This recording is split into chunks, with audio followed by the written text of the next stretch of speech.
Chapter 1 of Heart of Steel, A Dread Island Tale.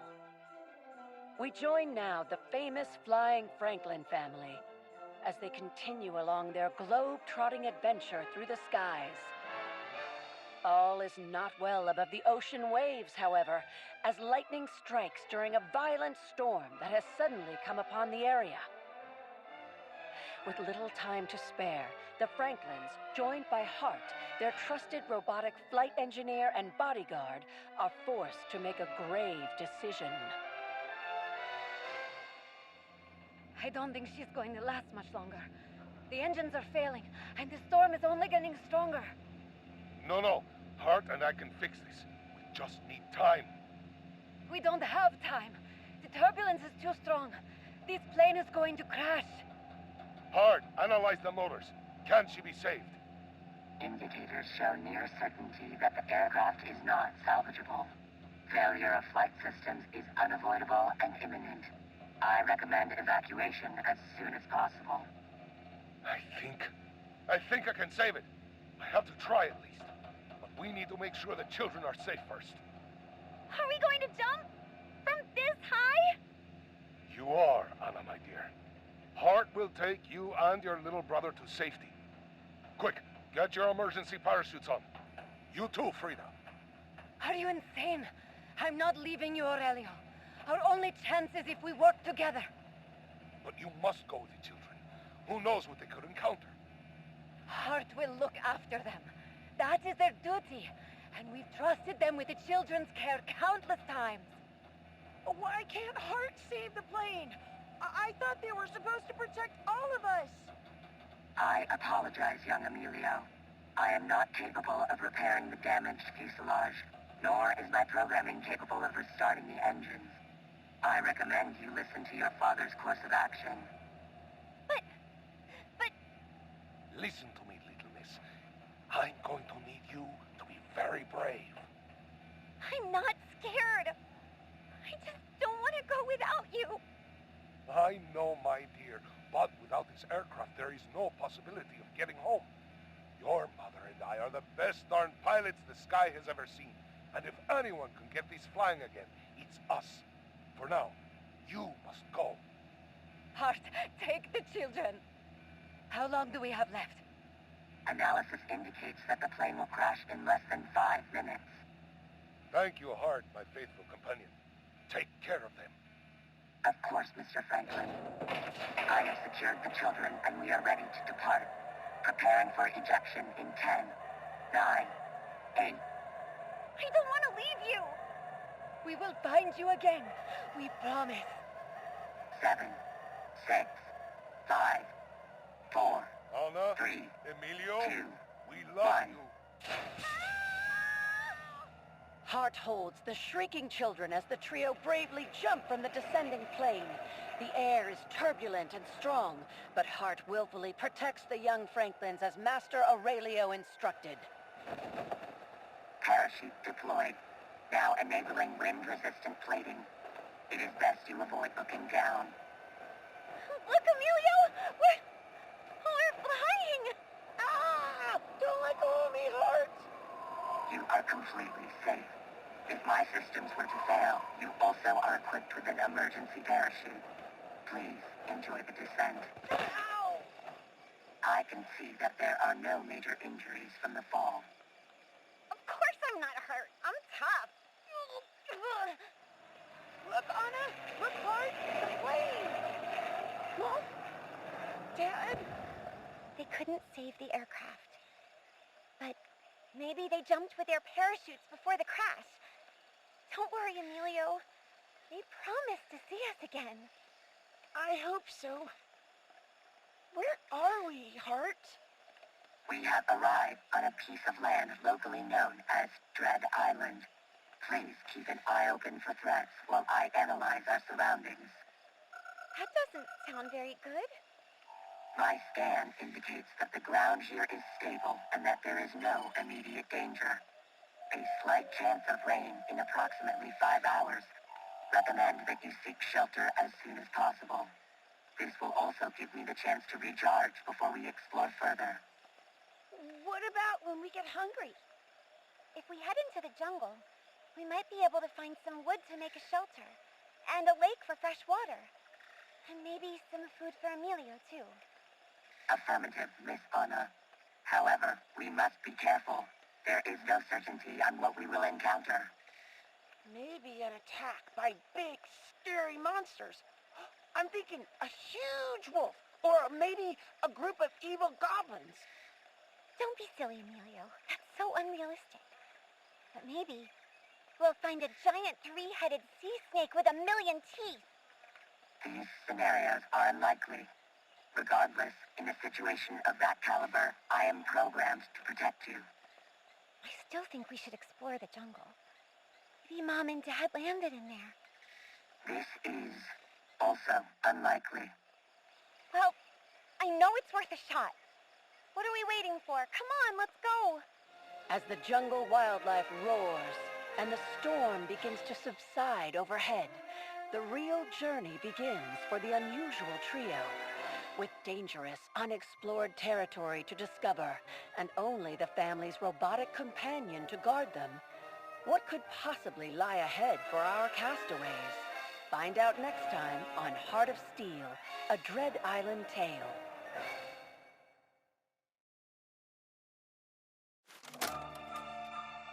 Chapter 2 of Heart of Steel, a Dread Island Tale.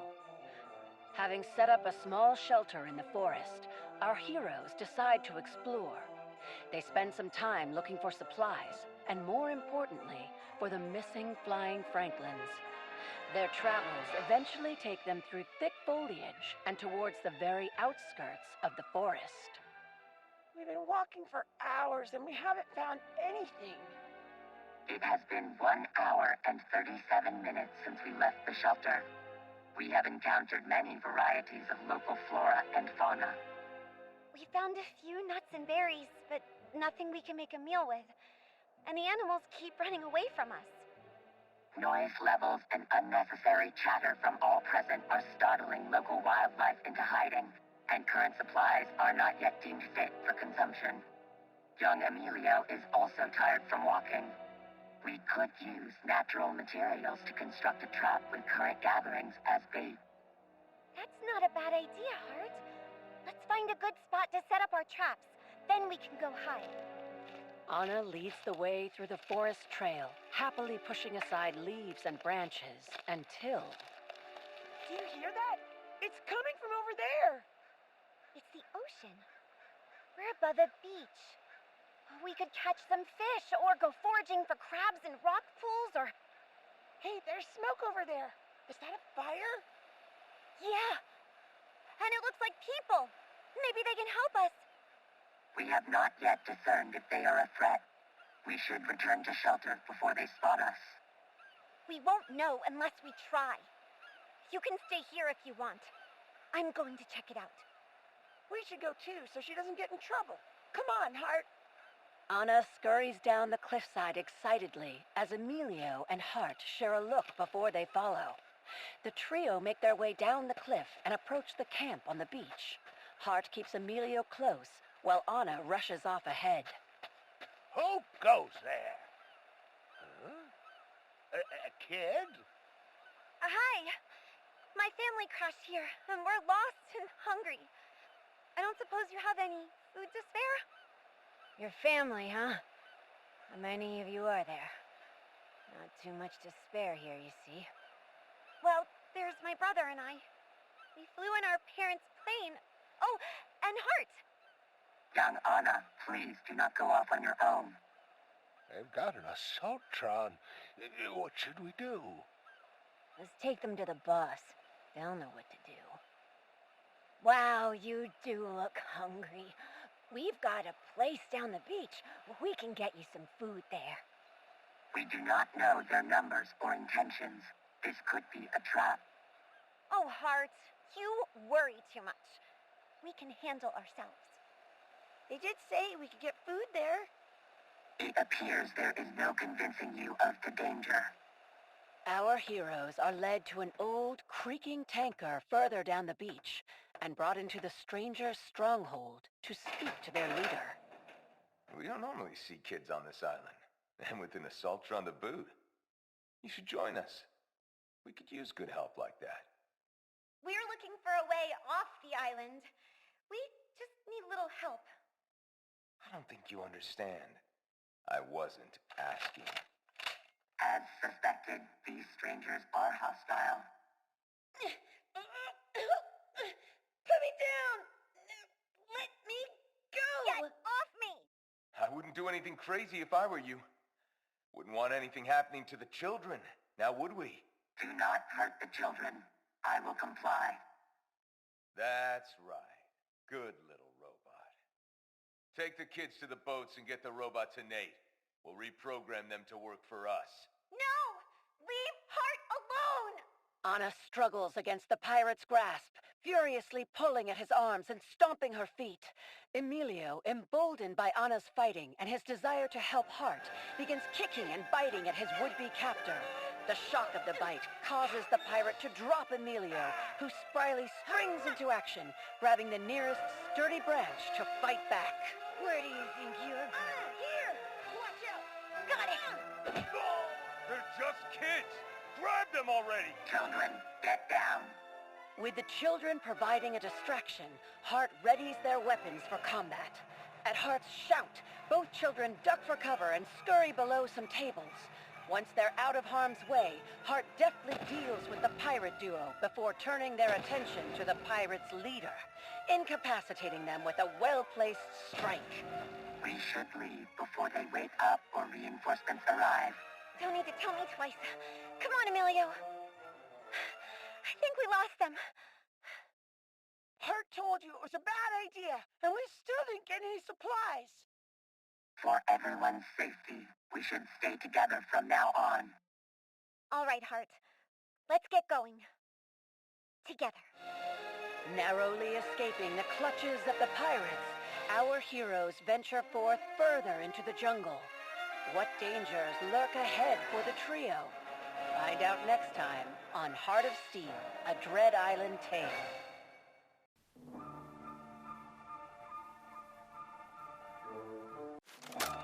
Chapter 3 of Heart of Steel, a Dread Island Tale. Now we return to our island of mystery, where the Franklin children, Anna and Emilio, and Hart, their unlikely robot caretaker, have earned a brief reprieve from their troubles. Safe for now, they confront a new problem. Children, it appears you both require sustenance. You can say that again. I'm starving. Hey, look! Those berries. I recognize them from my Pioneer Scout manual. Wait, Anna, I must analyze those before you consume them. What is that? The three stand in silence for a moment. Emilio, in particular, is transfixed by the noise. We should go see. No, Emilio. Not before we get some food. It appears I was correct. That plant is poisonous to humans. Wait patiently, Anna. I will synthesize an antidote. The sound blows on the wind again. Emilio, as if in a trance, stumbles after it through the foliage, oblivious to his sister's plight. Hart, preoccupied with treating Anna's ailment, does not notice the young boy leaving. Little Emilio follows the noise through the jungle, past razor-sharp leaves and venomous vermin, to a rocky clearing above the ocean's edge. There, he comes face to face with the Skull in Stone, an ominous, skull-shaped cavern staring back at him with empty eyes. Enthralled, he steps inside. Meanwhile, Hart has concocted an antidote, and Anna is coming too. Phew. Thanks again, Hart. You really saved my bacon there. Good thing you didn't eat those berries, Emilio. Wait, Emilio? Hart, Emilio's gone. This is a miscalculation. Quick, we have to find him. Inside the skull, Emilio descends. Jiminy, how far does it go?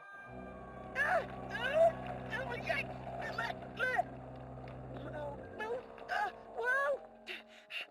Help! ground cracks and crumbles as a great fissure opens beneath Emilio's feet. He slips and slides down a rocky shaft, landing with a hard thump on a perilous outcropping.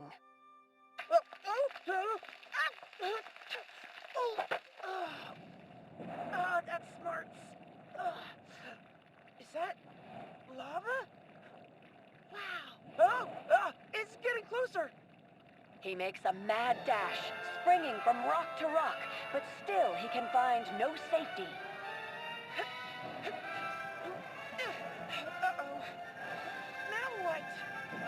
Emilio, over here! Hart, we found him! On my way. Anna! Hart! Hart, he's in danger. Isn't there anything you can do? I have a solution, Miss Franklin. Hart takes aim, and from the side of their forearm pops a grappling hook. They fire it from their cup, and it pierces the side of the rock below Emilio, creating a tightrope across the chasm. Balance. Rope. Balance. I'm across. Like a true Franklin. The eruption is still in progress, children. The lava will reduce us to scrap parts if we do not get moving soon. Then let's go! Quick, through this crack in the wall. We can all just fit. Quick! The trio squeezes through the crevice and out of the volcanic cavern. It shakes and collapses behind them as they make a mad dash to safety.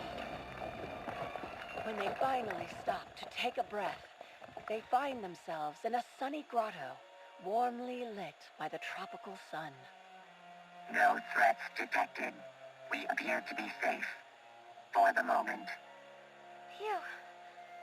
One thing after another, huh?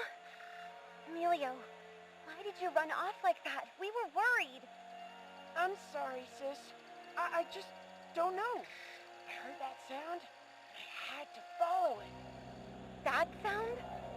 Emilio looks to Anna, and Anna to Emilio. Together, they look back to the cavern below, transfixed. The sound has a power over them, but Hart reaches out with their steely arms and turns them away. The robot guides them out of earshot onto the shores of Dread Island once again.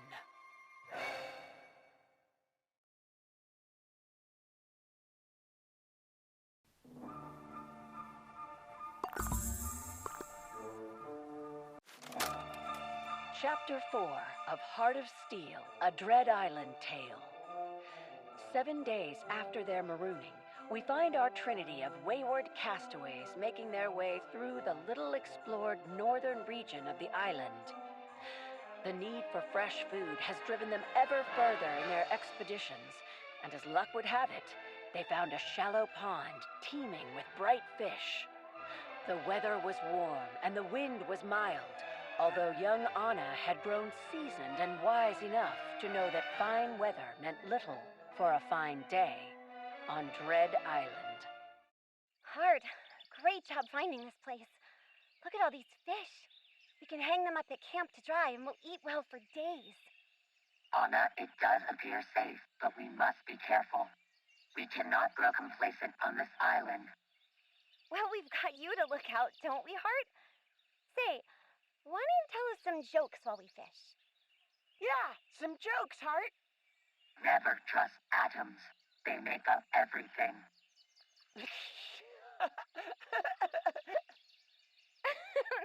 Tell us another, Hart. Doctor, there's a patient on line 1 that says he's invisible. Well, tell him I can't see him right now. You sure got some good ones, Hart. Franklin, children, my sensors are picking up an energy signal in the vicinity. It appears harmless, but I cannot determine its location. The signal originates a short distance west of our position.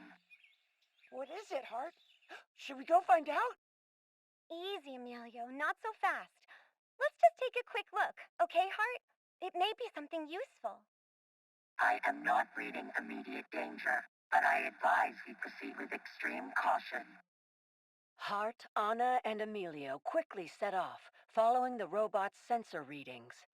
Through hanging leaves and twisting vines they search, Hart's machinery carefully tracking the unknown signature. After a time, the thick vegetation gives way to a clearing that ends against a tall cliff of stone. Hart and the children find themselves at the threshold of a large entranceway leading deep into the cliff, a trapezoidal doorway twice as tall as a man. Set into the sides of the portal are strange devices, each containing a large, flat disc of a strange material and fastened on a swiveling mount. Look at those things. Wow, Hart. Who could have built something this peculiar out of these big stones? And that device? This construction contains the source of the energy readings. My scans indicate these structures are over 1,000 years old, and... Anna, I am afraid it looks like Emilio is not waiting for further analysis. Anna, look! Emilio, wait! Don't touch anything! Before he can be stopped, Emilio has pushed on the nearest of the odd metal devices along the side of the doorway. It spins far more easily than its ancient appearance would suggest. Upon coming to the end of its spin, the disc catches the beams of the bright afternoon sun. Anna's eyes stare in amazement as the beam jumps down the hallway, illuminating it as bright as moonlight. As the sunbeam travels, it meets similar attached fixtures down the hall and fills the entire structure with light, bouncing from disc to disc. Well now, isn't that something, Hart? Oh, Father would have loved to see such clever engineering. Well, I'm the one who figured it out, Anna. Correct, Emilio. However, I recommend increased discretion. Anna, the source of the signal is close. My sensors have determined we could potentially use this energy to recharge my power cells. All right, well, it's worth a quick look. But like you said, Hart, let's proceed with extreme caution. Carefully, they follow the strangely angled hallway deep into the unknown. Finally, the long hall comes to an end, the sunlit discs revealing a large, circular rotunda. Dust swirls in the air, lit by the reflected sunbeams. In the center of the room, where the shafts of light converge, stands a strange stone pedestal and a vibrant cut jewel, deep blue in color. The size of a lady's slipper, it sits splendidly on top of the pedestal, wrapped in intricate bindings of metal and curiously cut stone. Goodness, that jewel is beautiful, isn't it? Have you ever seen one like it? Anna, this mineral appears to be able to absorb energy from the sun and store it. It seems to hold a significant capacitor charge. We can take it, right? Finders keepers, you know. Well, I suppose so. I don't see anyone around here using it for anything. Anna, the item is useful to us. However, its origin is unknown, and I advise we... Proceed with extreme caution. Proceed with extreme caution. Okay, Hart, we will. With that, Anna advances, reaching out and pulling the dark, enchanting item from its cradle on top of the pedestal. With a rumble, the pillar of curiously cut stone and metal bindings begins to turn, spinning on strange axes, like the workings of a mad clock. It rapidly sinks into the floor, and then the ground itself begins to descend with it, dropping down into darkness where the illuminating beams cannot reach. The looming pit quickly expands by concentric rows towards the Franklin children. We must evacuate this area immediately. What on earth was that voice? Emilio, come on, now! Hart! Anna! Let's go! Hart, the whole floor is dropping away! Something's down there! The children and Hart rush back up the hallway, and every moment another row of floor drops away, mere steps behind them. The robot grabs both children by the scruff of their coats and charges up and out of the bizarre collapsing tunnel. They stop and turn yards away as a dust cloud belches out of the entrance. Behind them, looming in darkness, Some great, invisible terror slowly grinds its way closer to the doorway, bellowing its stony refrain. Heart, it's coming! Do something! Anna, please keep Emilio back. I will engage my defenses. Get it, Heart! Get it! Heart unleashes its powerful laser attack, blasting the cliffside above the stone entryway. Massive chunks of rock face break away and fall, collapsing inward on the great stone gate. 1,000,000 tons of rubble fill the space where the strange hallway once stood. A safe distance away, Hart, Anna, and Emilio brush themselves off and observe the pile of stone where the curious architecture once stood. Heart, what could that possibly have been? Something was coming out of that dark cavern. Who built that place? Unknown. Construction remains unidentifiable. No more jewels, Anna! You're right, Emilio. No more jewels, no matter how interesting they are. For that matter, no more going into any dark chambers.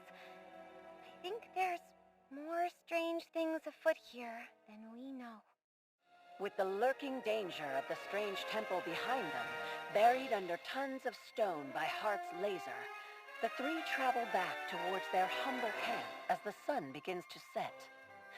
Despite all they have learned and overcome so far, it seems there are still many secrets yet to be discovered on Dread Island.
Chapter 5 of Heart of Steel, A Dread Island Tale.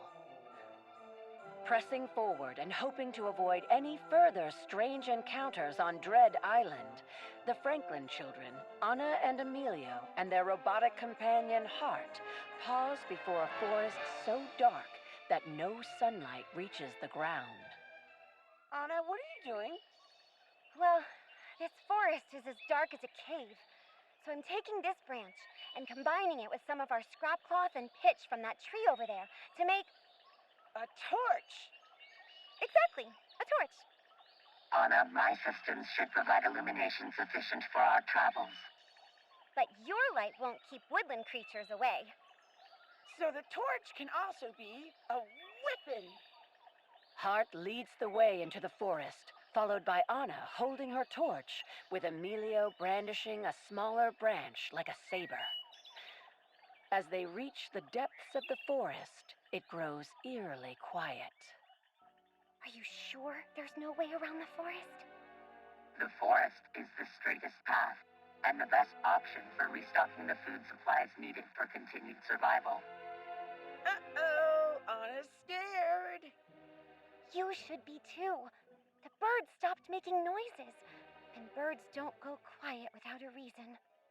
It does seem the avian creatures have gone silent.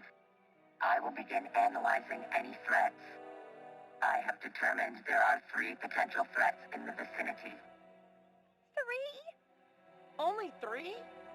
Emilio, the nearest threat is the low-grade irritant in your plant sword. My hand does feel kind of itchy. Hart, why didn't you say something sooner? Emilio, drop that stick! Now that it's been upgraded to a chemical weapon? No way! I'll just use my sleeve to hold it. Why would would you... It's all over your clothes now. The next nearest threat appears to be the large life form over there. The robot's light moves to reveal a strange bear staring at the group. It stands upright on two legs and makes a threatening posture before disappearing. Where'd it go? Yeah, where is it? I've always wanted to fight a bear. Threat number 2 has been eliminated by threat number 3. Hart raises their light upward, where a giant spider hangs from a thick ceiling of webs and spins the unconscious bear into a cocoon. That looks like a spider. A big spider. At a length of 18 feet, your assessment of big does seem correct, Anna. Anna, give me your torch! What? Why? Fueled by fighting spirit, Emilio grabs the torch and flings it at the spider with all his might. The torch, of course, falls well short of the spider, landing in the nearby brush and setting it aflame. The flames snake their way up the vegetation on a nearby tree, closing in on the blanket of webs above. Yes! It's still gonna make it to the spider! And its webs! We need to get out of here now! Anna, Emilio, stay close as I analyze the best options for your safety. Stop analyzing and start running! Reacting to Anna's words, the metallic caretaker picks up a child with each arm as they sprint deeper into the forest. A moment later, the webbing ignites and a flash shoots overhead, leaving our explorers beneath a lake of flames. Oh, neat! Are those flaming spiders falling all around us? The fallen creatures do resemble arthropods with a burning characteristic. Look! The big spider's following us! And it's also on fire! That's even neater! As Hart dodges the smaller spiders, the giant spider gives chase, getting ever so closer until... Ah, it stopped. Why is it shaking like that? Hey, Anna! Check it out! Its insides are like warm boogers. We will be reaching an area of safety soon. Anna, do you require aid?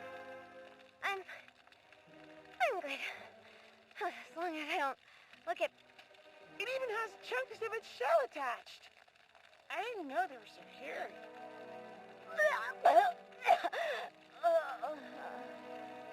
The troop distances themselves from the fire before stopping to recover. As they sit there in the forest, they begin to wonder whether they are close to salvation, or is yet more danger in store for the explorers. Find out next time on Heart of Steel, a Dread Island Tale.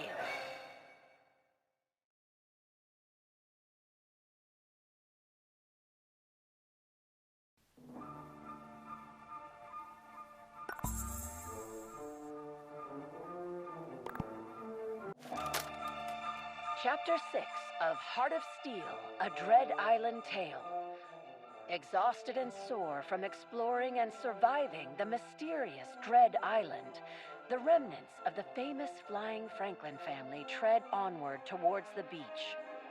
Led by their assaultron Hart, Emilio and Anna try to make the best out of their precarious situation.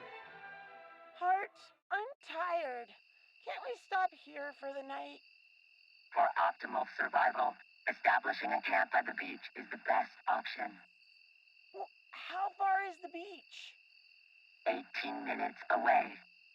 And how far is that building from us? Off in the distance, a large cabin sits on the edge of the forest. Warm, welcoming lights dance through the open windows. Look, Hart! There's smoke coming from the chimney. There must be people there. Actual humans. It seems to be structurally sound and would provide adequate shelter. Say no more. Let's go. Filled with newfound hope, the trio races towards the mysterious cabin in record time. Hello? Hello? Is anyone home? Anna, what if these aren't good people? Look around you, Emilio. Don't those fences and guard posts look familiar? Say, you're right. And look there, an American flag. It's the military! We're saved! Who goes there? Show yourself! Oh, thank goodness! Humans! Actual people! Good evening, actual people. I am Hart, and this is Anna and Emilio Franklin. Children? Where did you come from? It's a long story. May we come in to tell you about it? We've been traveling for hours, and we're exhausted. The cabin door opens, welcoming the shivering survivors into its warmth. Inside, they are greeted by uniformed personnel and led into a cozy room with a large fireplace crackling against the far wall. They are introduced to the captain, a tall, slender woman with piercing eyes. Over the next few hours, the children retell their harrowing journey thus far. Oh, you poor wretches, you must be so tired. What rotten luck you've had. Just imagine our relief when we saw your cabin. Well, you're safe here. You're with the military, right? You think you can get us home? Unfortunately, we're stranded just like you. Did your plane crash too? Yes, it did. Where did it crash? Oh, it's nearby. Yeah, back in the forest. You mean we walked right past a plane wreck earlier? A military aircraft would be equipped with a radio. Yes. Well, it's broken. Hart is really good at fixing things. Maybe they can look at the radio. Oh, I don't think that would work. In any case, you children must be absolutely starving. Why, you're all skin and bones. Harrison, why don't you go get some soup to fatten them up a little, Sure thing, boss. Why wouldn't Hart be able to fix the radio? We've seen them do a lot of really impressive things. When it comes to our safety, Hart is capable of anything. They do say assaultrons are extremely powerful. Yeah, Hart would do anything to protect us from danger. Anything? My programming states that I must do everything in my power to care for these children. Well, there is one thing we could do. We'll do anything. If we decommission the robot, we could use their parts to fix the radio. You mean like, take Hart apart? This seems to be an optimal solution. You can put them back together again afterwards, right? Of course. We'll put Hart right back together again. No! You can't take Hart apart! Emilio, they said Hart will be fine. This is our chance to go home. I don't believe them! I won't let them do it! Back with the soup! Harrison, will you please hold the boy back while I work on Hart? No, I won't let you! Emilio feels a rush of energy and wiggles out of Harrison's grasp. He dashes towards the door and makes a run for it, racing down a long hallway. He bursts into the first open door he finds, the adults at his heels chasing after him. He stops suddenly and gasps at the sight before him.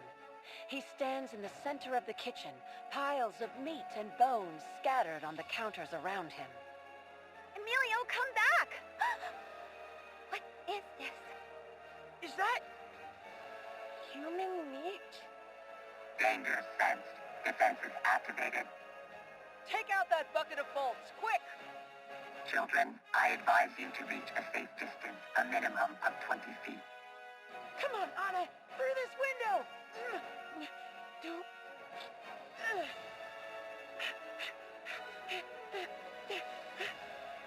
Emilio and Anna quickly rush towards an open window next to a pile of gruesome chow. Noses pinched and heads held high, they climb out the window and rush to the safety of the forest line. Behind them, they hear the clamoring of weapons against steel, the cries of pain, and feel a powerful shockwave as the cabin before them lights up from the power of Hart's atomic blast. Hart, be safe, please. Don't worry, Anna. Those cannibal creeps are no match for Hart. As the smoke and debris clear, a shadowy figure marches towards the wayward children. Hostile threat eliminated. Heart! Heart! You're okay! I knew you wouldn't let them get the best of you. Of course. My programming does not allow for any injury to befall you. You can just admit you love us, Heart. Your protection remains my only objective. Oh, Heart. We love you too. Emilio and Anna embrace Hart as the warm and wild flames of the cabin reach towards the night sky. With no food, shelter, or parents to help them, their future remains uncertain. However, one thing is for sure. They can always count on Hart to be there for them. Join us next time for another thrilling adventure on Dread Island.